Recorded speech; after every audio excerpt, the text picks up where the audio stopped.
C language అన్నది basic, embedded C అన్నది hardware devices లో యూజ్ చేయడానికి యూజ్ చేస్తాం. C++ ఇప్పుడు మనం ఇది చూస్తుంది నార్మల్ క్యాలిక్యులేటర్, ఇంజనీరింగ్ క్యాలిక్యులేటర్ అని సపరేట్ గా ఉంటది అనమాట. మనం ఇంజనీరింగ్ చదివేటప్పుడు క్యాల్సి అంటాం. సో దానికి C++ ప్రోగ్రామింగ్ యూజ్ చేస్తారన్నమాట. సో బ్యాక్గ్రౌండ్ లో ఇది రన్ అవుతుంది.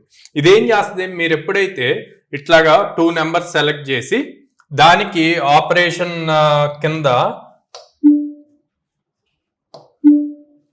ఎలాగా ప్లస్ సింబల్ ఇచ్చారనుకోండి, సో ఇక్కడ మనం ముందే కోడ్ రాస్తాం. ఏమని, మనం ఏదైతే సింబల్ ఇస్తామో ఆపరేటర్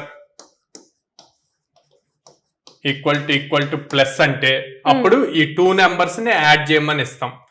అదే మైనస్ ఇచ్చామనుకోండి, అప్పుడు 2 ఫస్ట్ నెంబర్ లో నుంచి సెకండ్ నెంబర్ మైనస్ చేయమంటాం. అట్లాగే ఇంటూ ఇస్తే మల్టిప్లై చేయమంటాం, డివిజన్ ఇస్తే. సో ఈ కోడ్ అంతా ఇఫ్, ఎల్ఇఫ్, ఎల్స్ ఈ బ్లాక్స్ లో రాసి ఉంటది అనమాట. సో బ్యాక్గ్రౌండ్ లో ఈ టైప్ లో రన్ అవుతూ ఉంటది.